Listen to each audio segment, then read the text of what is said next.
안녕하세요. 이번 영상에서는 실제 제가 한 달 만에 네이버 블로그 조회수를 무려 27배 올린 방법을 공유합니다. 오늘 제가 말씀드리는 방법을 그대로 잘 적용하신다면 적어도 조회수가 이전보다 훨씬 좋아지리라 장담합니다. 아이디어 찾기부터 마무리까지 여러분의 블로그가 더 많은 사람들에게 도달하고 성장할 수 있는 방법을 함께 살펴보도록 할게요. 0번째, 아이디어 찾기. 어떤 글을 써야 할지 모를 땐 먼저 자신의 관심사를 찾아봅니다. 가장 편한 방법은 평소 내가 어디에 돈을 가장 많이 쓰는가를 생각하시면 돼요. 예를 들면 저는 주로 재테크 강의나 책에 돈을 많이 쓰는데요. 돈 쓰면서 배운 게 있겠죠. 이걸 블로그에 글로 적어보는 겁니다. 전 최근 주식 강의를 끊어서 듣고 있는데 공부하면서 배운 내용들을 정리해보고 싶어졌어요. 그럼 아이디어를 찾았으니 바로 다음 단계로 넘어가는 거죠. 첫 번째, 매력적인 제목 작성법. 제목은 여러분들의 글이 얼마나 많은 사람에게 도달할 수 있는지를 결정하는 중요한 요소입니다.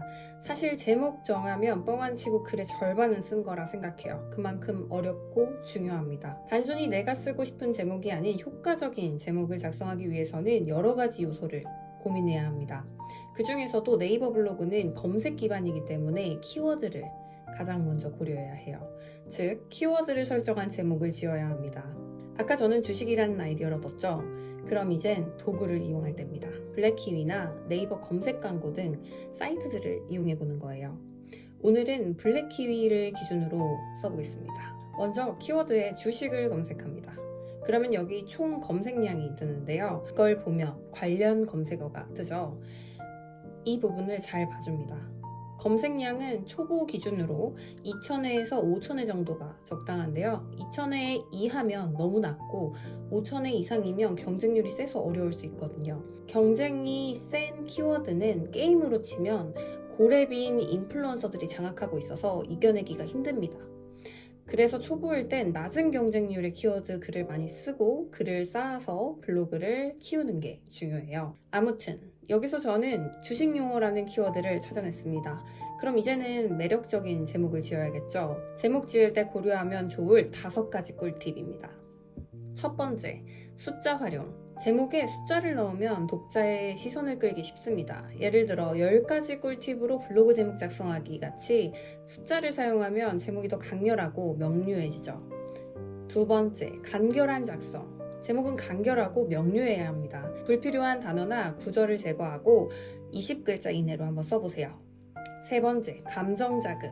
긍정적인 감정을 유발하는 단어나 호기심을 자극하는 문구를 넣으면 독자들의 관심을 끌 수 있습니다. 흔히 말해서 어그로를 끈다고 하죠. 네 번째, 키워드 고려하기.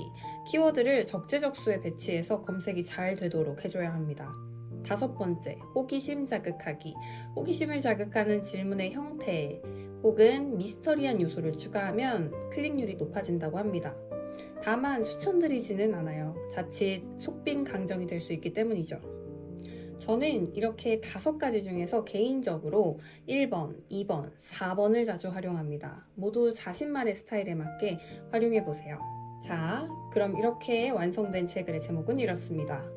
이건 꿀팁인데 글 제목이 고민될 때는 내가 쓰려는 키워드를 네이버에 검색해보세요. 그럼 다른 사람들이 어떻게 쓰는지 제목을 한번 보시고 벤치마킹 해보세요. 그럼 남들은 이렇게 쓰는구나 하면서 정말 많이 배울 수 있습니다. 두 번째, 간결한 서론과 묵직한 본론. 서론을 쓰는 방법은 다양합니다. 목차를 구성해서 정보를 줘도 좋고 저의 경우에는 간단하게 제목에 있는 내용을 반복 후에 바로 시작합니다. 이건 개인 스타일이라고 생각해요. 가장 중요한 것은 역시 본론이죠. 본문의 구성은 독자의 이해를 돕고 글을 보다 보기 쉽게 만드는데요. 어떻게 하면 논리적이고 체계적인 구성을 할 수 있는지 한번 알아보도록 하겠습니다. 먼저 큰 흐름을 짜줍니다. 3가지 단계로 저는 큰 흐름을 짜고 있는데요. 첫 번째, 내용을 알아야 하는 이유 혹은 이 내용을 공유하려는 나의 이유를 씁니다. 동기를 쓰는 것이죠. 두 번째, 해당 내용의 이론적인 것과 나의 경험을 풀어서 씁니다. 세 번째, 주의할 점이나 활용법이 있다면 그 또한 공유합니다. 보기에는 어렵지만 제 글을 보시면 이해가 좀 더 쉬우실 거예요. 먼저 서론을 이렇게 간결하게 써줍니다. 일종의 예고예요. 이런 글을 쓸 것이다 하는 예고요. 그 뒤에는 개요라는 항목으로 공유하는 이유에 대해서 적었습니다. 이제부터는 본론인데요. 리스트 중에서도 꼭 알아야 하는 것을 저의 경험에 빗대어 이야기를 했고 활용법까지 알려드렸습니다. 왜냐면 제가 해보니까 이론을 실전에 적용하는 게 굉장히 어려웠거든요. 그래서 방법까지 상세히 적고 마지막으로 파일을 덧붙였습니다. 이후에는 기존 제 글을 몇 개 첨부해서 필요하다면 참고가 되게끔 해줍니다. 마지막 단계죠. 퇴고. 글쓰기를 마치면 그 다음으론 퇴고 과정이라는 걸 거칩니다. 크게 세 가지를 해주면 되는데요. 첫 번째 썸네일 제작, 두 번째 오탈자 확인 및 서체 변경, 세 번째 키워드 확인입니다. 썸네일은 미리 캔버스나 칸바라는 곳을 이용해 만들면 됩니다. 사이트에만 들어가도 다양한 템플릿이 있으니 활용해보세요. 클릭 몇 번으로 제법 그럴싸하게 만들어집니다.